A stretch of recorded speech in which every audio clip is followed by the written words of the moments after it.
चिड़िया अपने परिवार के साथ मंगोलपुर गांव में रहती थी। उसके ससुराल वालों से दिन भर दहेज के लिए सताते रहते थे।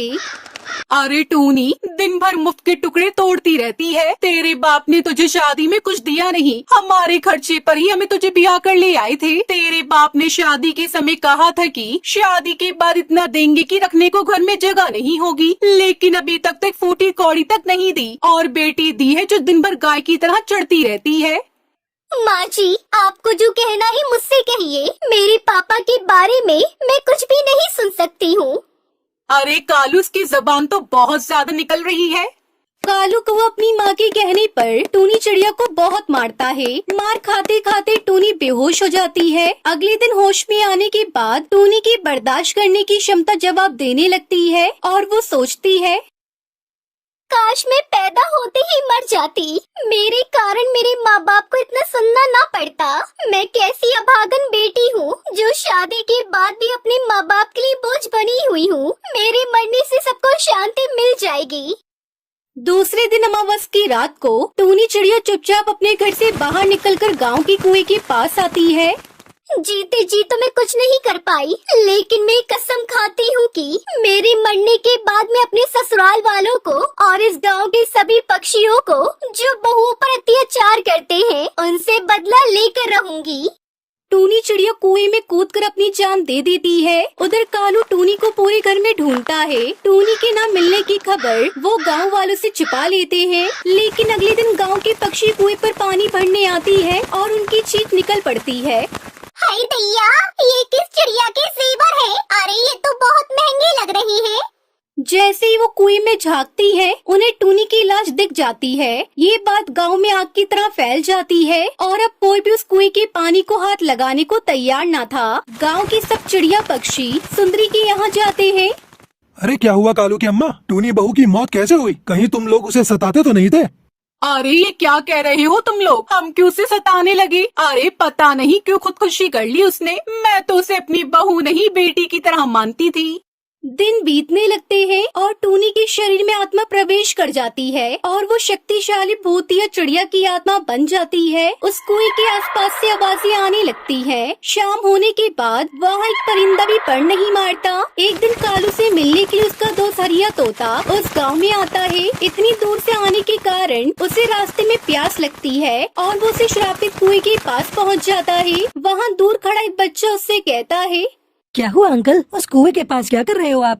अरे बेटा, बहुत जोरों की प्यास लगी है, सोचा यहाँ रुक के पानी पी लूं। कुएं का पानी बहुत ठंडा होता है ना। अंकल, ये कुआं तो शापित है, इससे पानी मत लीजिए। यहाँ के पक्षी इस कुएं के पास तक नहीं जाते।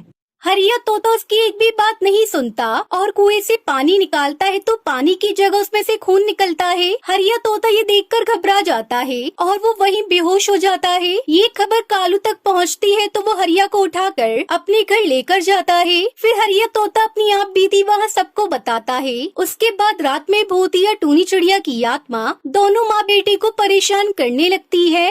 अरे कालू, हमारे घर पर किसी भूतिया चिड़िया की आत्मा का साया है। माँ, मैं इन सब बातों पर यकीन नहीं करता। चलो मैं टहलने जा रहा हूँ, रात में देर से आऊँगा।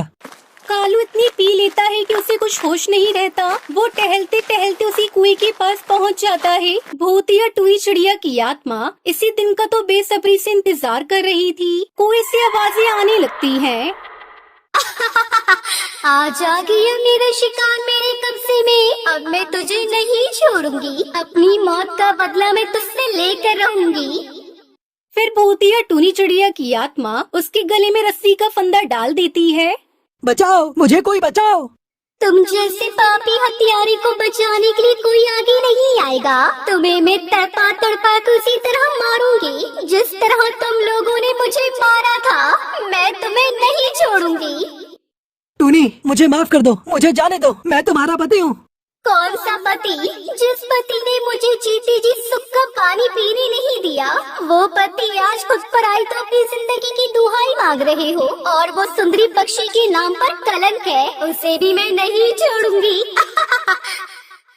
भूतिया टूनी चिड़िया की आत्मा कालू की रस्सी कसकर उसे कुएं में लटका देती है और वो मर जाता है। अगले दिन कालू को वहाँ लटका देखकर गांव वालों में डर पैदा हो जाता है। अब भूतिया टूनी चिड़िया की आत्मा रोज रात को आवाज लगाकर किसी न किसी को अपनी तरफ खींचती और उसे मारकर कुएं पे टांग देती।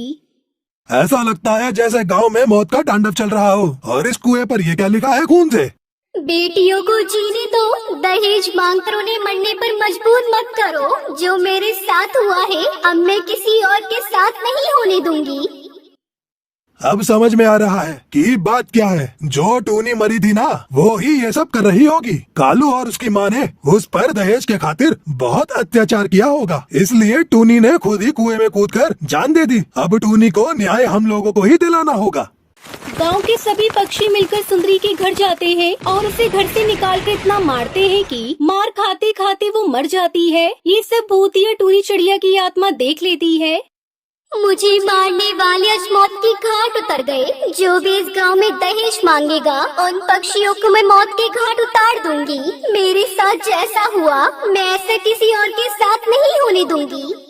और अब गांव वाले इस कुएं का नाम भूतिया टूनी चिड़िया की आत्मा रख देते हैं और अब इस गांव में दहेज प्रथा पूरी तरह से समाप्त हो जाती है।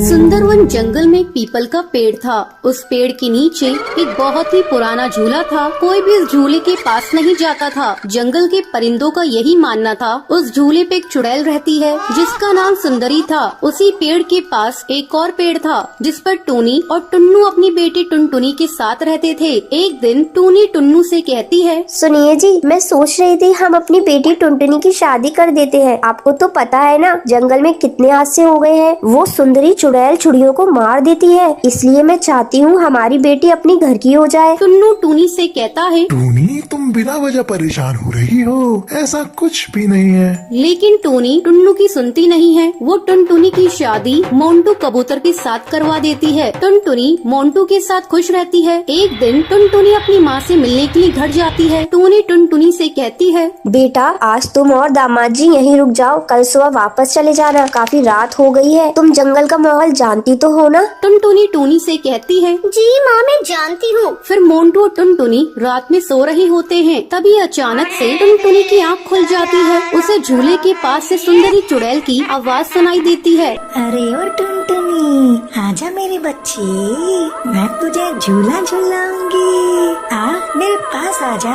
टुनटुनी मोंटू को जगाने की कोशिश करती है। वो मोंटू से कहती है, मोंटू जल्दी उठो, सामने झूले पर कोई है, वो मुझे बुला रही है। मोंटू टुनटुनी से कहता है, टुनटुनी सो जाओ, काफी रात हो गई है और मुझे भी सोने दो। वही सुंदरी झूला झूलते हुए हंस रही होती है। जैसे ही टुनटुनी से खिड़की में से देखती है वो गायब हो जाती है। फिर टुनटुनी से देखने के लिए पीपल के पेड़ के नीचे लगे हुए झूले के पास जाती है, मगर उसे कोई नजर नहीं आता है। यहाँ तो कोई नहीं है, लगता है मेरा वहम होगा। चलो आई हूँ तो आज झूले पर झूल कर देख लूँ। माँ ने कभी इस झूले पर बैठने नहीं दिया। बचपन से मैं इस झूले पर झूलना चाहती थी। टुनटुनी उस झूले पर बैठकर गाना गाने लगती है।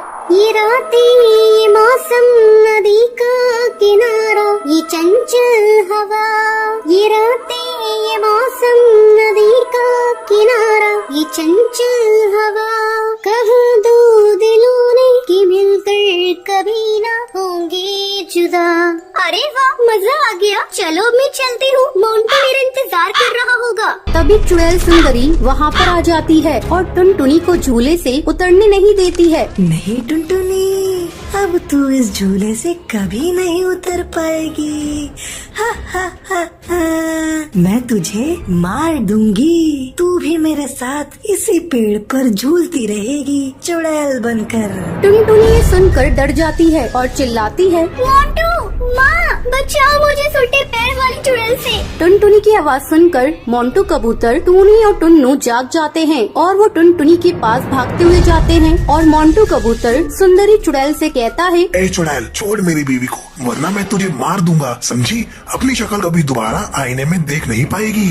सुंदरी मोंटू से कहती है, अच्छा तू मुझे मारेगा? हा हा हा। चल मार के दिखा, देखूं कितना दाहत करेगा। टुनटुनी चिल्ला रही होती है, मोंटू, माँ बचाओ मुझे, ये मुझे मार देगी। जैसे ही चुड़ैल सुंदरी टुनटुनी को मारने वाली होती है, तभी मोंटू झूले की रस्सी को काट देता है, जिससे टुनटुनी झूले से नीचे गिर जाती है। टूनी टुनटुनी को पकड़ लेती है, तभी मोंटू झूले में आग लगा देता है। उसे झूले के साथ सुंदरी चुड़ैल भी जलने लगती है। मैं तुम दोनों को छोड़ूंगी नहीं, मैं बदला लेने के लिए वापस जरूर आऊंगी।